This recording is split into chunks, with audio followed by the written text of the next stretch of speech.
Magandang umaga po sa inyong lahat mga kapatid. Tayo po ay mag-aaral minsan pa ng salita ng Diyos. Ating basahin o buksan ang ating mga Biblia sa Psalms 37 verse 4. Sabi po ng Bible, "Delight thyself also in the Lord, and He shall give you the desires of your heart." Sabihin, magpakaligaya tayo sa Panginoon at ibibigay ng Diyos ang nasa ng ating puso. Tayo po ay manalangin na manaming Diyos Ama.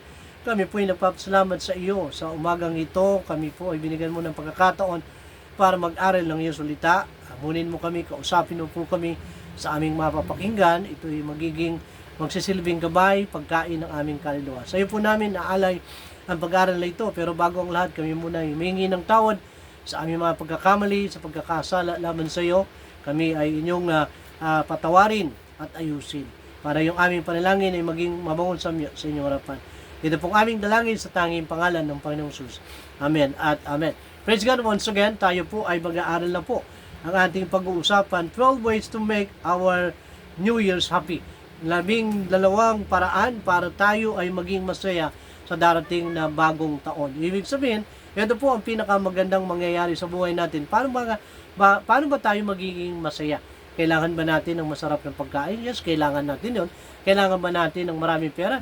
Yes, kailangan natin yon. Pero hindi po yun ang batayan para tayo po ay maging masaya. Pero mas maganda kung meron tayo ito. Pero hindi po yun ang basihan. Meron po mga ilang aral dito na ating pag-uusapan na magpapasaya ng ating puso. Kasi pwedeng meron kang masarap na pagkain pero wala kang ganang kumain. Pero pwedeng marami kang pera pero hindi mo mabili yung tunay na kapayapaan. Ibig sabihin itong kapayapaan at kasiyahan ay may pinanggagalingan. Meron pong pinagmumulan. Ito po yung mga basic na pwede natin gawin para maging masaya yung ating taon na darating.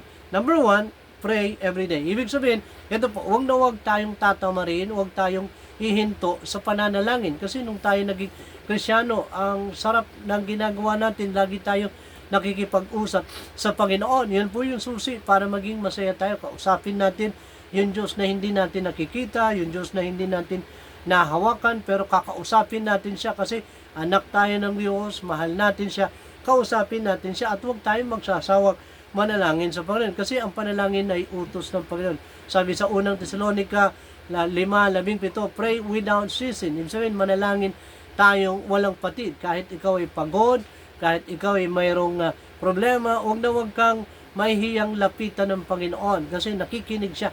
Ang gusto ng Diyos sa atin, tawagan natin siya. Huwag tayong mag-atubili o magdalawang isip o mahiya na lumapit sa Panginoon. Ang sarap kausap ang Panginoon.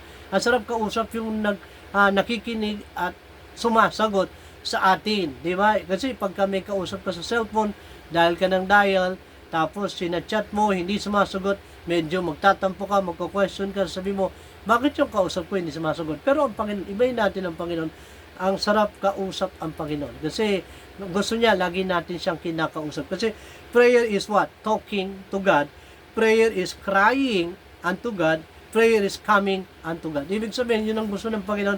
Kakausapin natin siya bilang ama natin. Tayo ay kanyang anak. Don't be shy na kausapin natin ng Panginoon. Kasi yun ang gusto niya.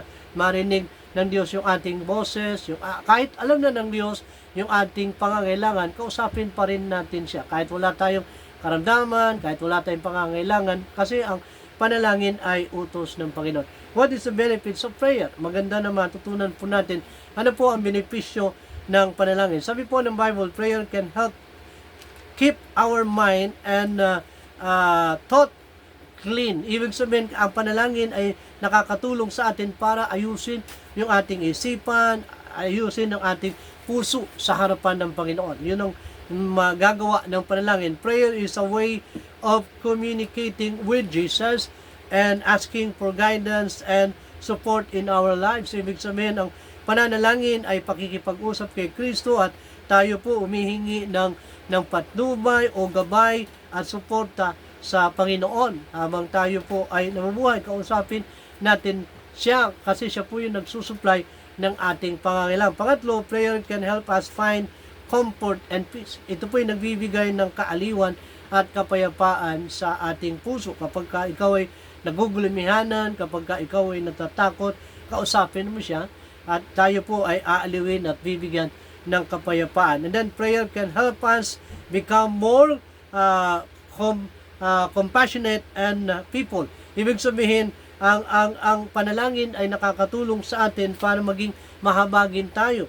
Prayer can help us become more compassionate people. Ibig sabihin, yung gusto ng Panginoon, tayo po ay maging mahabagin, maging matulungin sa mga nangangailangan. Prayer can help us develop a stronger relationship with God. Ibig sabihin, nagiging maayos ang ating relasyon sa Panginoon pag tayo po ay laging nakikipag-usap sa Panginoon. Yan po ang maganda na pangako ng Panginoon. Prayer can help us deal with a difficult situation at emotion. Ibig sabihin, kapag may mga pangyayari sa buhay natin, kapag tayo po ay dumadaan sa matinding pagsubok, ito po yung nakakatulong na malaki sa atin kapag kinakausap natin ang Panginoon. Nagiging maayos, nagiging maganda, nagiging magaang yung ating pakiramdam kapag tayo po ay nakikipag-usap sa Panginoon. Tandaan po natin, no prayer, no power. Tama ba yun? Less prayer, less power. More prayer, more power. Much prayer, much power. Ibig sabihin, may kapangyarihan ang pananalangin. Yan po, may bisa po ang pananalangin. Pangalawa, na dapat natin gawin para maging masaya yung taong darating sa atin. Read and memorize and apply the scriptures in our lives. Ibig sabihin, tayo bilang mananampalataya, hindi lang tayo dapat nagbabasa, hindi lang tayo dapat nagme-memorya ng salita ng Diyos. Ang ginagawa po natin, dapat ina-apply natin sa ating buhay kung ano yung ating naririnig at napapakinggan. Sabi po sa James chapter 2 verse 23 to 25, ibig sabihin, James chapter 1 verse 23 to 25, tayo ay hindi dapat taga-pakinig lamang, kundi taga-tupad.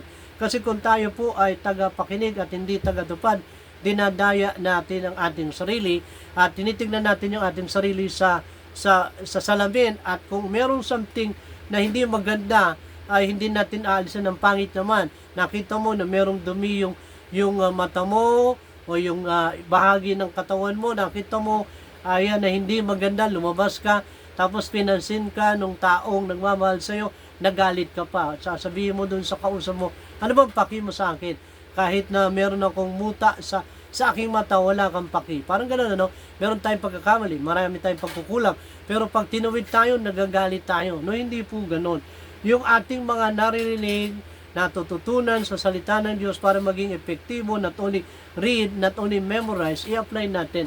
Kasi maganda na yung salita ng Diyos ay tumatagos, nangungusap sa ating puso. Mas maganda na naitutuwid tayo sa ating pagkakamali kaysa hindi. Ibig sabihin, ang salita ng Diyos is powerful, effective sa mga mananampalataya. Kung gusto mo magtagumpay, ano ginamit ni Kristo nung siya'y tinutokso ni Satanas? Salita ng Diyos. Ito po, marami pong binago ang salita ng Diyos. Kasi tayo, bago tayo naligtas, napakinggan natin ang salita ng Diyos. Right? Sabi nga Romans chapter 10, verse 17, so then faith cometh by hearing, and hearing by the word of God. Sino ba nag-share sa iyo para maligtas ka? Siyempre, maybe kaibigan, maybe pastor. Sabihin, malaki ang nagawa ng salita ng Diyos. Nagpapalakas, nagpapatibay, nagpapalago ang salita ng Diyos sa buhay natin. Sabi sa Psalms 119 verse 11 na ang salita ng Diyos ay ito po'y nakakatulong para mailayo tayo sa kasalanan. Amen? Kapag ang salita ng Diyos ay inilalayo natin sa ating buhay, nalalapit naman tayo sa kasalanan. So, yung salita ng Diyos ay may kapangyarihan para tayo ay ilayo sa kasalanan. Huwag na huwag tayong tatamarin sa pagbabasa ng Biblia. Ilang beses natin binabasa ang salita ng Diyos. Ito po ang paraan para tayo ay magtagumpay, maging masaya. Basahin natin ang salita ng Diyos every day. And then pangatlo, give thanks in every situation. Sabi po in 1 Thessalonians chapter 5 verse 18.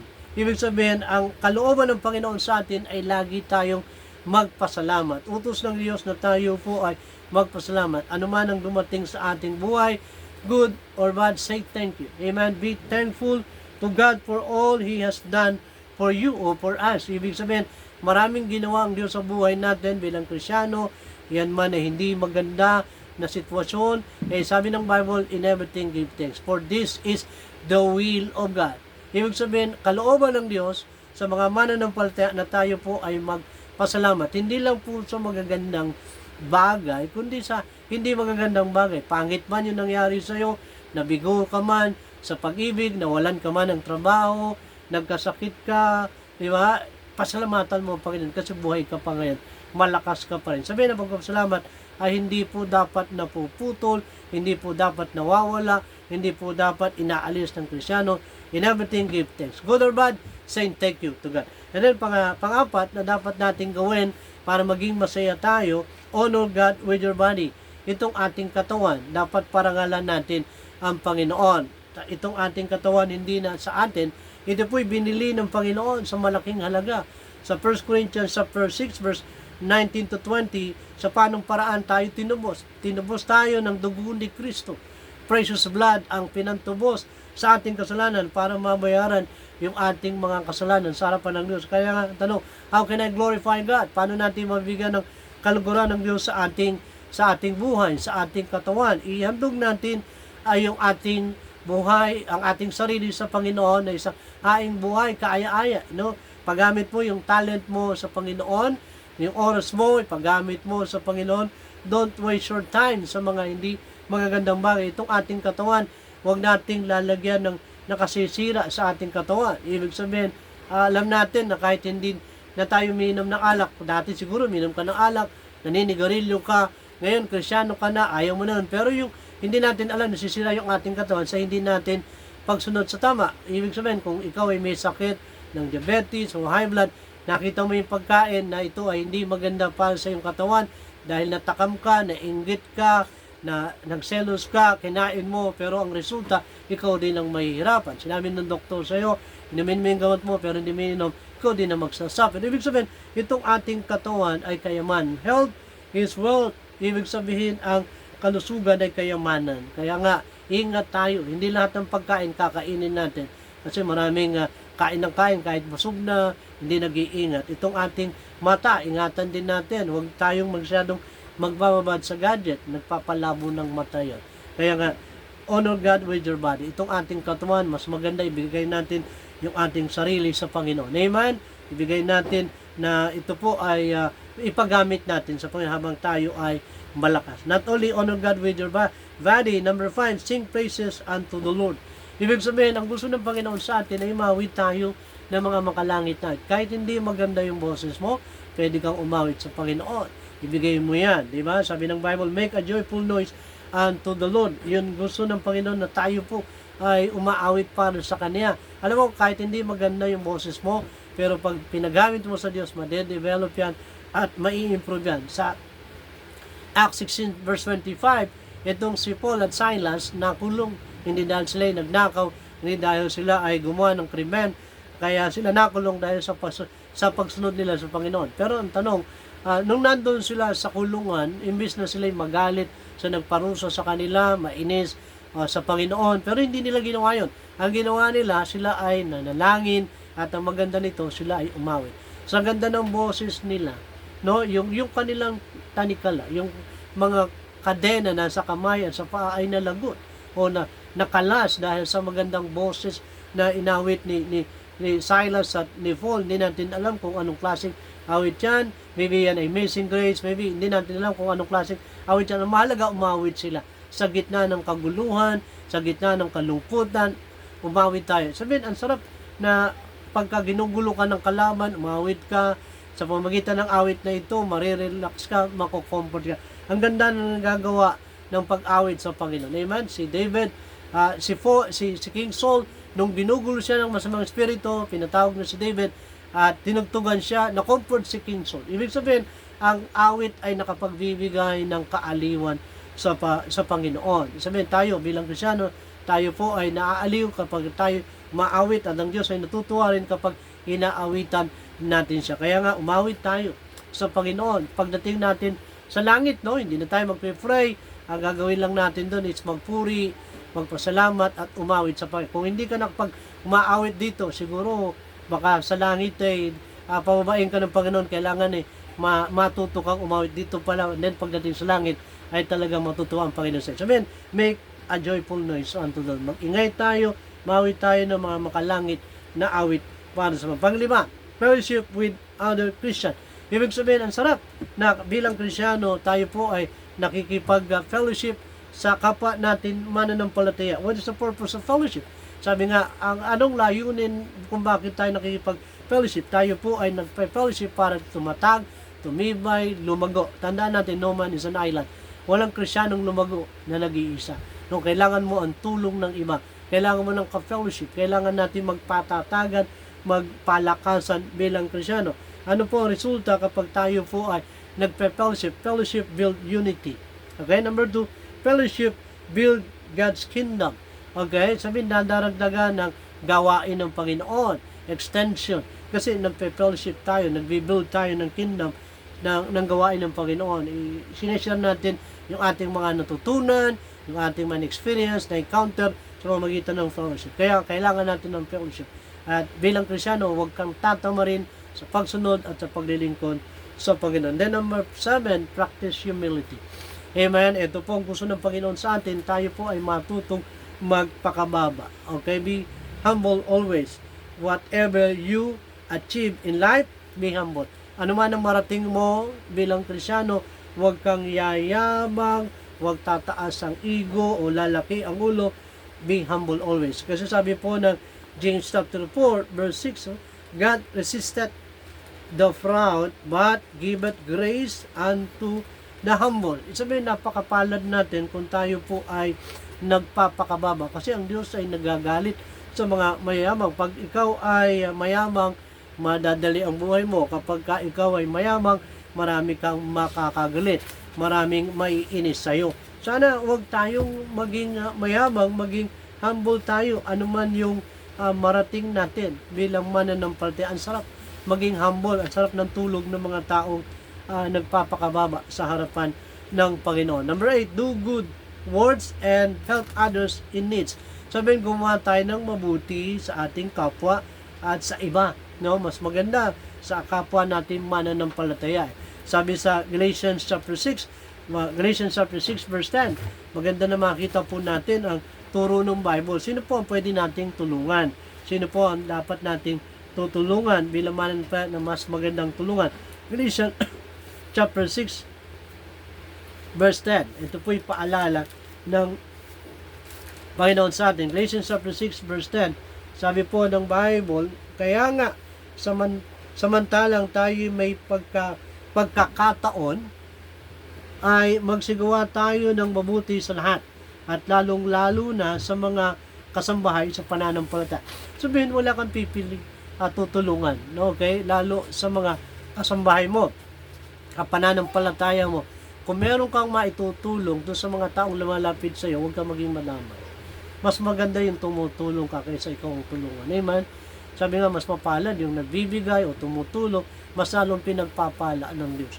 Sabi ng Galatians 6:2, bear ye one another burden. Tayo po ay magpasanan, magtulungan para tayo ay maging kalugod-lugod sa Panginoon. Tulong tayo, no? Gumawa tayo ng mabuti, tulong tayo sa iba. No, masarap tumulong sa iba kasi nagiging masaya tayo kapag tayo nakakatulong sa iba. No, hindi po pabigat ang tumulong sa iba. Mas maraming blessing ng taong tumutulong sa iba. No, huwag tayong maya na tumulong sa iba. And then number 9, forgive those who hurt you. Ibig sabihin ito, para maging masaya tayo, kung may nagkamali ba sa iyo, patatawarin mo or gaganti ka. No, sabi ng Bible, pag ginawang ka ng masama, gawan mo ng mabuti. Sabihin, ang gusto ng Bible, ang gusto ng Panginoon, magpatawad tayo. Ang sarap matulog na walang kaaway. Amen? Ang sarap. No, ang sarap matulog na kapag tayo po ay natutulog, meron tayong kapayapaan kasi wala tayong kaaway. Pag may lumapit sa iyo, na nagkamali sa iyo, patawarin mo na. Hindi yung salita, sige, papatawarin kita, pero ayaw na kitang makita. Walang ganon. Sabihin, kapag nagpatawad ka, dapat galing sa puso. Ngayon, totoo yung pagpapatawad. Forgive and forget. Sabihin, kalimutan mo na para maka-move on ka bilang Kristyano. Kasi kung lagi mong iisipin yan, gagamitin ni Satanas siya para lagi kang mamumuhi sa kanya. Sabihin, patawarin mo na siya at mag-move on ka na. Forgive those who hurt you.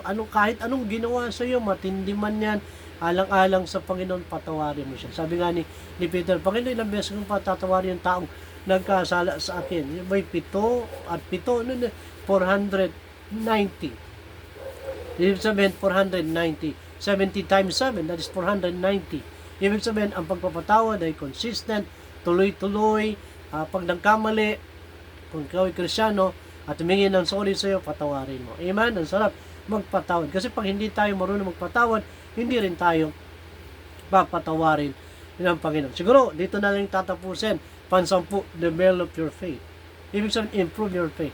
So, ang ganda, no? Kapag na-develop, na-improve yung ating pananampalataya, magiging masaya tayo. Bakit ang prayer ng mga disciples, Lord, increase my faith. So, meron na sila.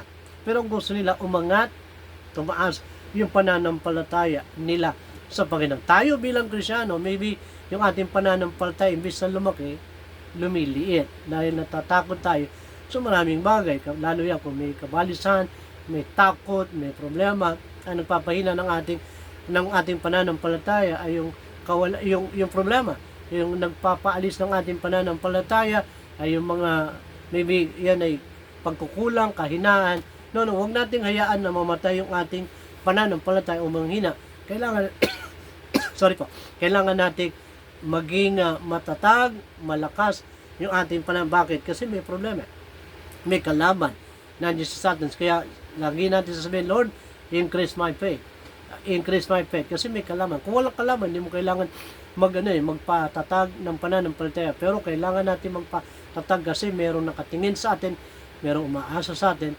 Una, ang ating pamilya, kung ikaw ay pamilyado na, yung mga tao mo, kung ikaw ay pastor, nakatingin sila sa iyo, asawa mo, sabihin, Lord, increase my faith. Kahit anong problema, kung malakas ang pananampalataya mo sa Panginoon, hindi ka matitinag. Amen? Ibig sabihin, ito po, kailangan natin magpatatag, magpalakas ng ating Panginoon. Sana itong 10 ito, no, ay makatulong sa atin bilang mananampalataya at huwag nating kalimutan na maging masaya sa tulong ng Panginoon. Tayo po ay manalangin. Maraming Diyos Ama, kami po ay nagpapasalamat sa iyo dahil ang resulta ay buhay at pakapangyarihan sa lahat. Nawa, nakatulong na malaki personally yung salita mo. Naway, natutunan po namin paano maging masaya. Walang ibang paraan para maging masaya, mapit sa iyo. At sundin ang iyong utos. Nawa, itong ating matutunan, Panginoon, para maging blessing sa iba, ituro din po namin sa kanila. Sa iyong papuri, sa iyong pasalamat, ito pong aming dalangin, tanging pangalan ni Jesus. Amen at amen. Praise God, to God be the glory. Magandang umaga po sa inyong lahat. Pagpalain po tayo ng Panginoon.